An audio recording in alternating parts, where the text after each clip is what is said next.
Thanks for joining us here on the NBC Connecticut YouTube page. I'm Mike Heidick. We're talking Face the Facts. Themis Klarides is here. She is the minority leader in the House of Representatives, representing the Republicans. And let's talk tolls for a minute. You, as Governor Lamont decided that he wanted to make tolls a part of the equation to pay for our infrastructure. You drafted a letter with more than 50 representatives and state lawmakers on it that said no to tolls. Most recently, we've had a meeting, you had a meeting with many other people and the federal government, the possibility of borrowing money from them. Should tolls still be a part of the equation? How do you feel about the meeting with the federal government, et cetera? We didn't believe tolls should be part of the equation to start, and we certainly don't believe it now.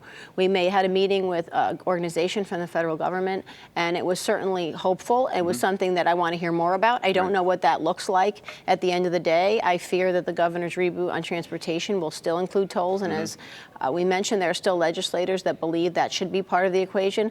Bottom line is, people, whether they're Republican or Democrat, all agree we should make priorities of transportation funding. The question is how we get there. We believe there are other more responsible ways to do it than stick your hand in people's pockets for tolls that are a Pandora's box that will increase yearly at any time the government would like. What would you like to see happen as far as funding is concerned? Should it be bonded? Should we rely solely on the federal loan possibility? How do we pay that back if we rely on that? Well, the federal loan possibility has exceptionally low interest rates. So whatever the Treasury notes, I believe at the end of August, were 1.98, which is obviously very low. Right. And then for rural areas, which is interesting because they define rural areas as less than 150,000 people. So basically the entire state of Connecticut Every city. is less than that. That is half of that, which would be under 1%.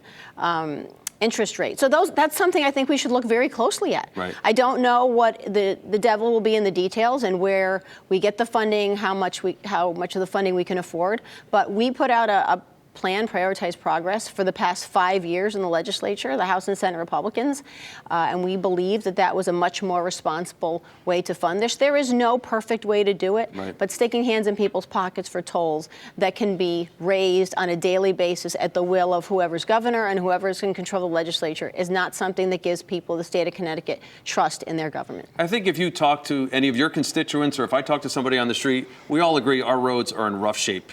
The bridges need to be taken care of. Some of them are way too small for the traffic that they're handling on a daily basis. Trying to figure out a way to do that is a challenge.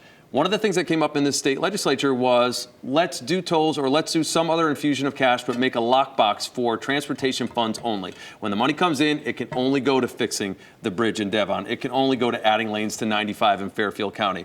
But you contend that that lockbox is in name only. There was a lockbox vote last November during the election. When you looked on the ballot, it's an amendment to the state constitution. It passed. We were very skeptical about the definition of that lockbox. I mean, you can call anything you want. Right. And you can call something a pizza. It doesn't mean it's pizza. It's a lockbox. It looks nice and pretty on the front, and it had a lot more controls than previous definitions, but it wasn't anything that I felt comfortable voting for because it gave people of the state of Connecticut a false sense of confidence that the state will do what they're supposed to do. And unfortunately, this state has not done what it's supposed to do for many years. When you look at the fact that this past budget that passed the governors and the Democrats in the legislature, when you look at the fact that it raided the Special Transportation Fund $170 million, when you hear a Democrat senator say during a Transportation Committee meeting, we've never, ever, never, ever, ever raided the fund. We diverted the money before it went in. I mean, does that give people in this state trust in their elected officials? Now you're picking different words. Did the money go to Special Transportation Fund? No. That's all people want to know. Right. And it was marked for it and then didn't end up there. Right. So moving forward, is the federal loan possibility our best bet? Are there other things on the horizon that you think might be good for further inspection? Well, we had our proposal. We sat there and listened in earnest at the proposal at DOT last week. We want more information on it, and we're going to continue down that road. Themis Klarides, we appreciate your time this morning. Thanks for joining us on the NBC Connecticut Face the Facts YouTube page. We got more there. I'm Mike Heidick. Have a great day, everybody. This is Face the Facts with NBC Connecticut.